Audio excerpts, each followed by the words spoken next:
दोस्तों, कैसे हैं आप? मुझे उम्मीद है कि आप लोग एकदम बढ़िया होंगे।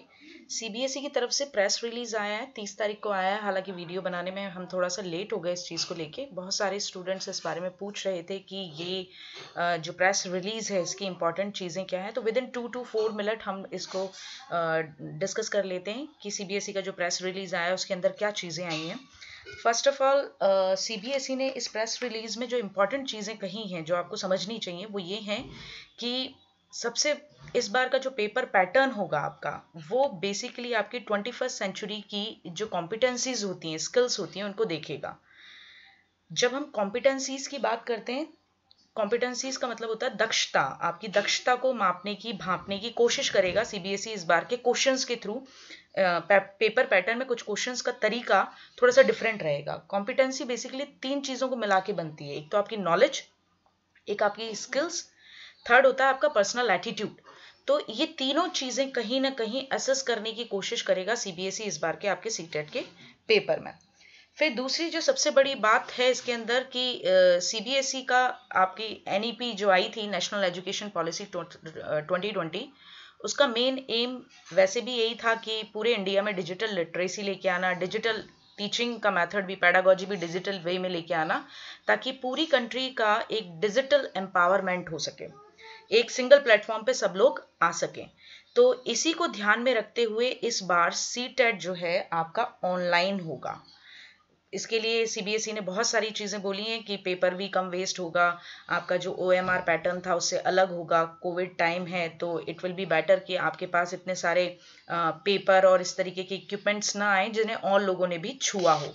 तो इस बार का पेपर ऑनलाइन है, इस चीज़ के लिए आप बिल्कुल तैयार रहें।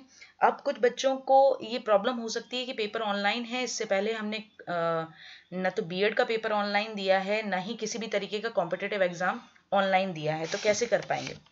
तो इसके लिए सीबीएसई ने अपने पैरा, जो थर्ड पैरा है, उसमें इस चीज़ को क्लियर किया है कि घबराने की कोई बात नहीं है। सीबीएसई कुछ आपके फैसिलिटेशन सेंटर्स बनाएगा हर डिस्ट्रिक्ट में, जहां पे आप free of cost mock test दे पाया करेंगे। आप जाएंगे, free of cost mock test देंगे, किसी भी तरीके की कोई प्रॉब्लम नहीं होगी और इसका कोई पैसा नहीं देना होगा आपको।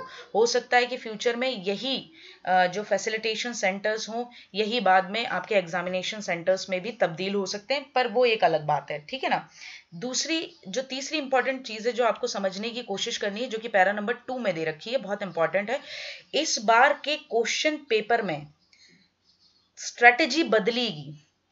सीबीएसई अपनी स्ट्रेटेजी बदलेगी। अब तक ये तो हमेशा से वैसे भी क्लियर रहा है कि सीबीएसई कभी भी आपसे फैक्ट बेस्ड क्वेश्चन नहीं पूछता, आपकी फैक्चुअल नॉलेज चेक नहीं करता कि बाबर कब कहाँ पैदा हुआ था, ये नहीं चेक करता। वो बेसिकली आपकी कंसेप्ट की अंडरस्टैंडिंग को समझने की कोशिश करता है। क्वेश्चंस का पैटर्न आपने देखा होगा, सीबीएसई का बिल्कुल क्वाइट डिफरेंट होता है, कंसेप्चुअल अंडरस्टैंडिंग के बेस पे होता है। वहीं दूसरी तरफ आप किसी भी स्टेट के टेट का एग्जाम देते हो तो आप देखते हो कंसेप्ट बेस्ड होता है, बट नॉट इन सीबीएसई।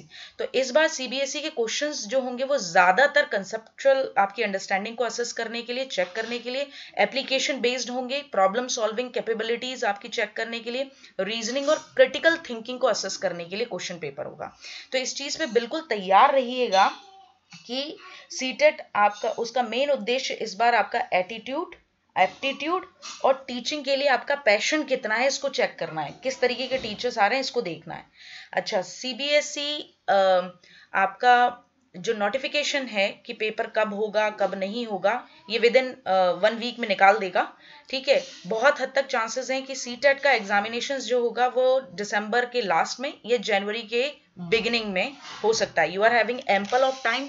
इस तरीके के किस तरीके के क्वेश्चंस आ सकते हैं उसकी प्रिपरेशन करके वो हम डालेंगे। आप अपने कंसेप्ट्स क्लियर करेंगे और आप उसी तरीके के क्वेश्चंस की प्रैक्टिस करेंगे जिस तरीके के सीबीएसई आपसे एक्सपेक्ट कर रहा है।